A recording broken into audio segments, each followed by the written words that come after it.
Hey everyone, I'm here just on a mandatory break at work, seeing if I can record a video out to talk to you about another book I've read. Yeah, me and my wife decided to try doing a buddy read on this book, which, okay, but how it's supposed to work was like she and I got our own copies and we read through the book like together, but like, not from the same copy. We both read our own book. Um, that's not how it actually worked out. Like we did that for like the first couple of chapters, then like I read a chapter or two ahead of her, she read like 12 ahead of me, and then we just read them at our own pace and talked about it later on. So, but this book is like the first Stephen King book that I read since he's one of the most prolific and popular discovery writers, or pantser for those of you who understand the writing side of things.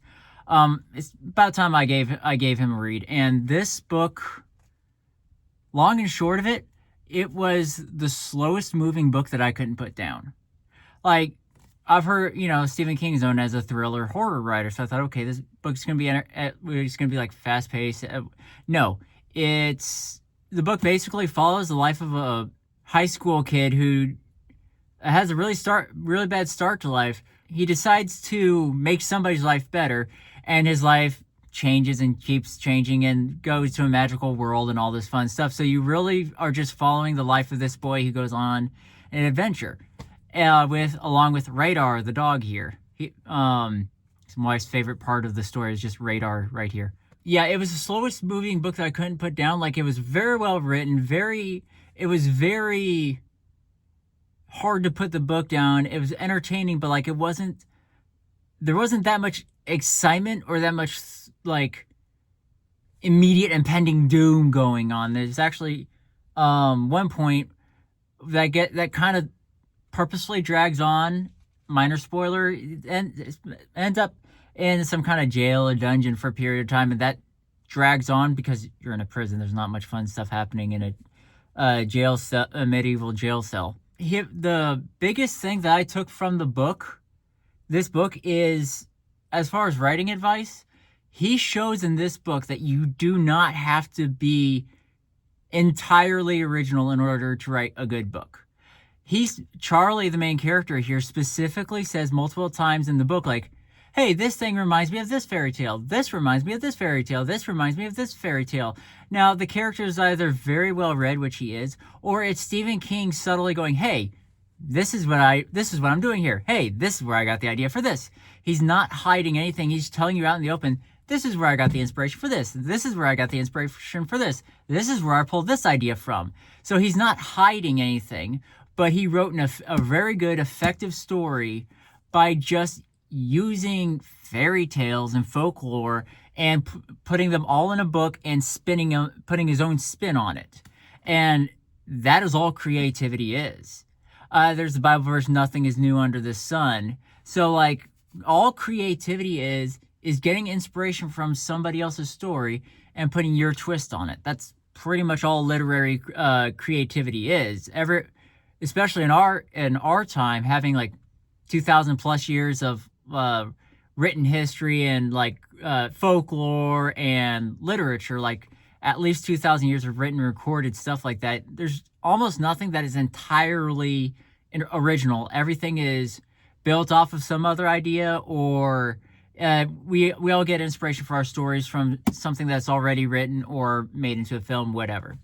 And he shows you, and Stephen King shows everybody in this book, that you don't have to have every single idea come from your head, world building and everything. You can use what's already given to you and just put your spin on it. So that is a masterful thing in this book.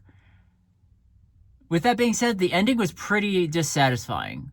Like, it felt to me like he hit a certain word count and go, I need to end this thing. And kind of just slapped together a dissatisfying ending, in my opinion. He realized later on it felt like he got to a certain word count and going, hey, I didn't write any smut in this. I'm going to make this happen in this chapter. It's just, how it was written and who it was with and everything felt very obligatory, added nothing to the story, nothing to the plot. It's just, hey, this needs to happen in one of my books. I'm going to put this in here.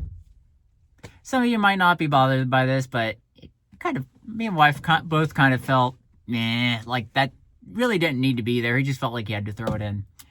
And the ending with how the big bad evil dude got taken down in this book really felt anticlimactic. I'll list out, it's a major spoiler, so I'll wait for a couple minutes to give you a spoiler alert about it. But the big bad evil dude was taken down way too easily for a inconsistent reason. And yeah, he wrote the book very well. It was written very well up until the very end, and then it kind of just, I don't know, he ran out of ideas and ended the book. But still, I would recommend everybody who doesn't have a problem with language and coarse humor, and there's one smut scene in it, not really detailed, but it just mentions that it happens. So if all that bothers you, you probably don't want to read this book. But if you don't mind it, or if that's your thing, here's your book. I really liked it and held on to it.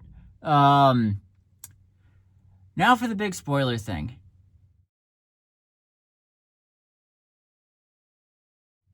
And in my opinion, it's more than how he took down Gog Magog in the ending of this book is kind of a plot hole. Like, all he had to do to take down this big eldritch god or beast, whatever it is, was just say his name and yell his name. When halfway through the book, at least, like, Charlie was discouraged from saying that name because he might summon the beast to the world. And the one time he said the name in the prison, the whole world shook like he was going to jump through the ground himself. Yet, so it was a big thing, don't say his name. He who shall not be named, do not name his name, because he will come here, and none of us want that.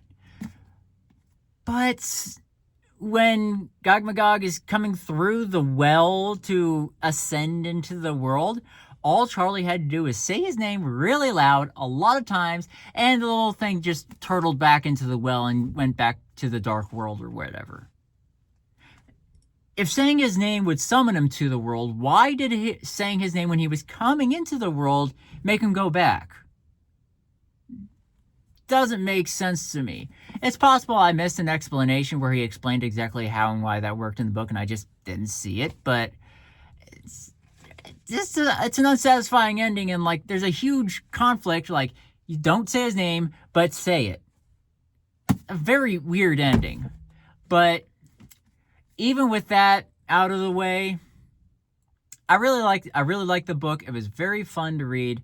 I've got to read his book on writing and read some more of his stuff just to see if maybe I like his style. Like, based off this book, it's pretty good. I would read more of his stuff just based off of this. But other than the questionable ending and everything else, my thoughts on this book is definitely give it a read, especially if you are a aspiring author or an author and you want to see this work of creativity and exactly everything I said about it. With that, I'll see you in the next video.